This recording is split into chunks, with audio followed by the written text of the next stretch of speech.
Welcome back to the Legal Leverage podcast. Today, I want to talk about something that I genuinely think is one of the biggest business shifts happening right now. But I still don't think that most founders or business owners are fully appreciating what's going on with it. And that is the rise of celebrity businesses, creator-led businesses, founder brands, whatever label you want to stick on it. Because these businesses are no longer just side hustles, vanity projects, or celebrities slapping their name on products. Some of these businesses are becoming incredibly sophisticated commercial operations. And what's really interesting to me is that this isn't actually about celebrities at all. It's actually much more about trust building. It's about attention, audience ownership, visibility, and the psychology of modern buying behavior. And honestly, I think this affects every business right now. Whether you're a startup founder, a law firm, an agency, a consultant, a tech founder, or a local business, this will impact you. Because I think we've entered a world where businesses are increasingly needing to think almost as if they're media companies, not like they're businesses anymore. And I know some people hear that and think, oh God, I don't want to become an influencer. That's not why I'm doing what I'm doing. That's not really what I mean, and that's not what I'm trying to suggest. What I mean is that people buy differently now than they used to. Trust forms differently now, and attention works differently now. Founders who understand that early on are already and are going to continue to massively outperform over the next decade. So let's start with what I think has fundamentally changed in this sphere. Historically, business usually worked like this. You built a product, you built a service, you built a company, and then you spent huge amounts of money trying to get people's attention. That's what everyone does, right? You'd go through advertising methods, PR, marketing campaigns, paid media, cold outreach, SEO. The audience came last. Now, increasingly, some of the fastest growing businesses in the world are actually operating in reverse. They build the audience first. They then monetize later. And that is the shift that we're seeing. Honestly, I think that's a very powerful position for a business to be in. Because if you already have trust built, you have visibility, you have familiarity with you as a person, and you have attention on you, launching products becomes dramatically easier. That's why creator and celebrity-led businesses are becoming so commercially dangerous to others.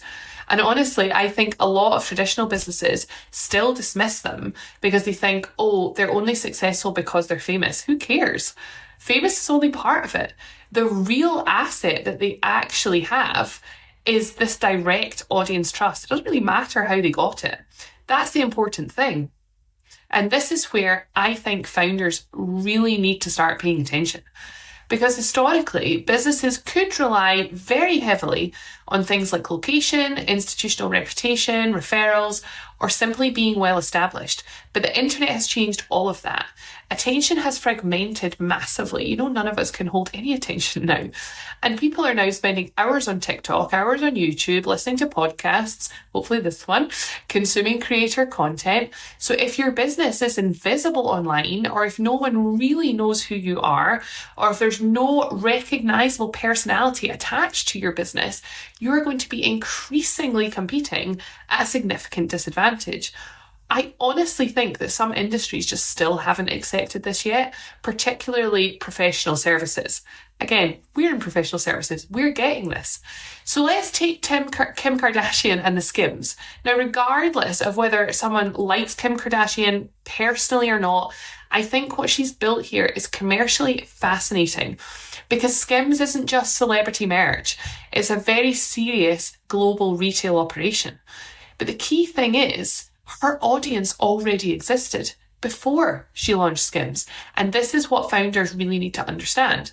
The hardest thing in business now is not necessarily building the product. It's building the attention, the trust, and the distribution. That is the expensive part. If you have 500,000 people who trust you, follow you on social media, consume your content regularly, and they feel emotionally connected to you and your perspective, you are in a radically different commercial position than a business that has no audience at all. And I think founders massively underestimate the power of being in someone's living room with them, because they still think marketing is something we do once the business grows. Whereas increasingly, the audience is part of the infrastructure of the business. That is the key change. This is honestly where I think traditional businesses are often struggling and will continue to struggle, because traditional businesses still think in terms of campaigns, whereas creator businesses think in terms of constant visibility. They want to be everywhere. That's a huge difference. Creator brands don't disappear between launches of products. They are constantly present on social media, in podcasts, on YouTube, in interviews, in clips, in conversations. They're everywhere you go, which means that trust compounds continuously. And I honestly do think that this is one of the reasons that founder-led businesses are scaling so aggressively right now, where that founder face and that founder personality is out there for all to see. So let's make this practical, because this is the important part. What should founders actually do with this information? Well, the first thing is, I think that founders need to really stop thinking about content purely as marketing. This is where it seems to me that people get stuck. They think social media, YouTube, podcasts, LinkedIn, founder content, it's all just marketing activity. It's to market the business. I just don't think that's true anymore, and I think it's far too simplistic. I think founder visibility is increasingly about trust infrastructure, distribution infrastructure, recruitment infrastructure, and sales infrastructure, and that is a totally different mindset. Once you start to think about it in that way, consistency matters far more. This is why founder-led brands are outperforming. People buy from people they trust, and trust builds through repeated exposure over time. That's why podcasts are so powerful. That's why YouTube videos work so well. That's why recurring founder commentary is imperative, because familiarity compounds, and familiarity eventually lowers your acquisition costs, your resistance, and your perceived risk. That's commercially extremely valuable. And I think founders massively underestimate how much easier business becomes once trust already exists before the sales conversation even starts. That's the magic. If somebody feels that they know you, they understand your perspective, they see you regularly, and they trust how you think, the sales process becomes dramatically easier. I get it all the time. People come on my calls and they think that they know me. So you're no longer convincing strangers, you're converting familiarity. That is a very different dynamic to be dealing with. I seriously think that one of the reasons podcasts have exploded is because they simulate that intimacy. It's like having that person in your ear. People feel like they know you as a person, even if they've never met you. That emotional familiarity creates significant trust at scale. Now, does that mean every founder needs a podcast or a YouTube channel? No, it doesn't. I'm not saying that. But I do think that founders should think seriously about, how does my business build trust at scale? Historically, trust scaled through institutions. Now trust increasingly scales through personalities. That's a significant change. Professional services businesses are probably one of the industries where this matters most, because law firms, accountants, consultants, they all fundamentally, at the end of the day, are selling trust. That's the product, that's the service. And historically, these industries have relied heavily on institutional authority. But younger buyers are increasingly buying through familiarity, perspective, emotional trust. That's why founder visibility matters much more than it used to. I really, really think that many firms still massively underestimate the power of this. They think, well, our work should speak for itself. If we do good work, then the clients will come.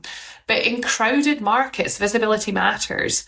Perspective matters, recognition matters, and people increasingly are choosing the businesses that they feel are most emotionally connected to them. And weirdly, I think reality TV tells us a lot about that psychologically. I was thinking about the game show The Traitors recently, because at face value, it's just entertainment, it's a good show, right? But psychologically, it's actually fascinating. The entire show revolves around trust, perception, emotional intelligence, credibility, and influence. And the people who survive the longest are usually not the smartest or the loudest or even the most honest.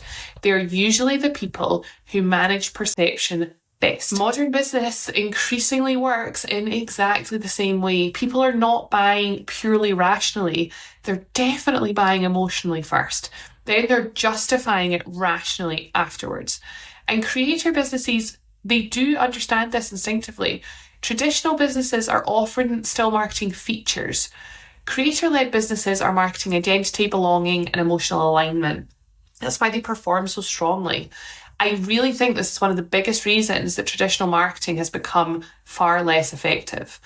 People increasingly tune out polished corporate messaging, but they still engage with people, stories, personalities, and perspective. That's why founder content works. It feels human. People like when things feel human, they feel familiar. And I think younger audiences massively accelerated this shift because younger consumers grew up online, they were watching YouTubers, listening to podcasts, they follow creators daily. Personality-led comms feels normal to them, whereas traditional corporate communication often feels over-polished, it's filtered, it's sterile, it's artificial. Now, importantly, that does not mean that younger audiences are naive. In many ways, they're actually more sophisticated and more skeptical because they're trusting consistency and humanity, transparency signals, and recognizable perspective. That's why perfection often backfires, because people don't trust perfection anymore. It all feels a bit manufactured, a bit fake. People trust consistent humanity. That's a very important distinction for founders. That is where I think many businesses are going wrong with their content. They're trying to sound too polished, too corporate, too perfect. They want everything to be perfect. And the result is that they end up sounding really forgettable. Whereas the people building really strong audiences tend to sound much more recognisable. They're opinionated, they're human, they're consistent. That's what people remember. It's what it would be like in real life. I think this is one of the biggest mistakes that founders make, and that is waiting too long to become visible in the market. They think we'll do content later, we'll build the audience later, we'll start the founder brand once the business is a bit bigger. But the businesses that are scaling the fastest are increasingly building trust. They're increasingly building audience visibility alongside the business itself. Because by the time you need attention, it's very expensive to acquire it quickly. You're talking paid ads. Audience building compounds over time. That's why consistency matters so much. I don't even think founders necessarily need huge audiences, by the way. That's another misconception. I don't have a huge audience. But what you don't need millions of followers. You do need the right audience repeatedly hearing from you over time. That's what creates the commercial leverage. And I seriously do think that consistency matters more than virality for many businesses. A lot of founders are chasing viral clips, massive reach, explosive growth. But honestly, for professional services businesses and other trusting businesses, I do think trust compounds more through consistent exposure. You want people repeatedly seeing your perspective, how you think, how you observe things, what your approach to business is. That's what creates that long-term commercial trust. And it's what we've seen in our own business as well. So if I was giving practical advice to founders that are listening to this, I would probably say, first, pick one long-form platform, not 10. There's no need for that. You need one. That might be a podcast. It might be YouTube, it might be LinkedIn, it might be newsletters, or it might be founder commentary videos, but choose something sustainable. Secondly, I'd say focus on consistency over polish initially. I think a lot of businesses massively overestimate how polished content needs to be.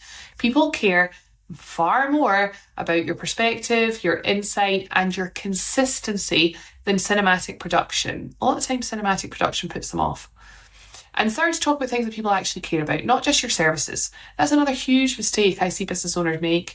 Nobody wakes up desperate to hear about your generic corporate updates or how much you charge for the service. Talk about business trends, founder psychology, current affairs, scaling problems, hiring, culture, negotiation, risk, decision making. That's what people engage with. And also understand that repetition is important. A lot of founders stop too early because they feel repetitive. But audiences build trust through the repeated exposure, and not everybody's going to hear everything.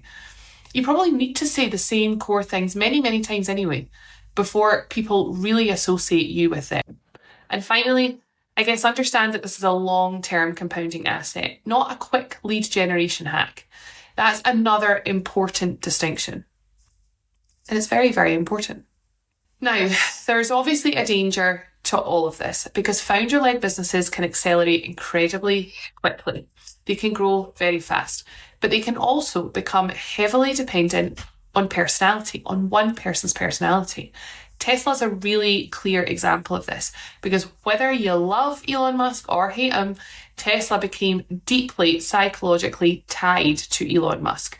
That created huge, enormous upside, but it also created this massive concentration risk because once a founder becomes inseparable from the business, their behaviour directly affects the company valuation, the trust you're creating, recruitment, customer loyalty, and public perception. This is where founders need balance. You want visibility, but you also want the business to become bigger than you eventually. That is the sweet spot that you're going for. And I actually think that Steve Jobs is a really fascinating example of this because Apple fused founder identity into the business without remaining entirely dependent on him forever. That's very difficult to achieve in a practical sense. But I do think this is something that founders should think about much earlier than they already do. Because if your business relies entirely on your personality, on your energy, on your visibility, and your presence, you can accidentally build something that becomes very difficult to scale independently. And that's the tension. What if you're hit by a big red bus? Founder visibility is an enormous growth accelerator, but eventually systems, teams, and brand infrastructure do still matter. So when people dismiss celebrity businesses as just fame, I really seriously think that they're missing the bigger shift entirely. Because what we're really watching is the merging of media with personality, with trust, with commerce, and with business infrastructure. And I genuinely think this is only going to accelerate. The businesses that win over the next decade probably won't just be the businesses with the best products. They'll be the businesses that build the strongest trust ecosystems around these products. I think that matters whether you are a celebrity, a startup founder, a professional services company, or a local business just trying to grow. If you enjoyed this episode, please make sure to like and subscribe. You can leave us a review. Please make it 5-star. And share the podcast with anyone, any other founder that you think would maybe find this useful. And if there are any topics that you'd like us to cover in future episodes, please let us know. Thanks for listening, and we'll see you next time.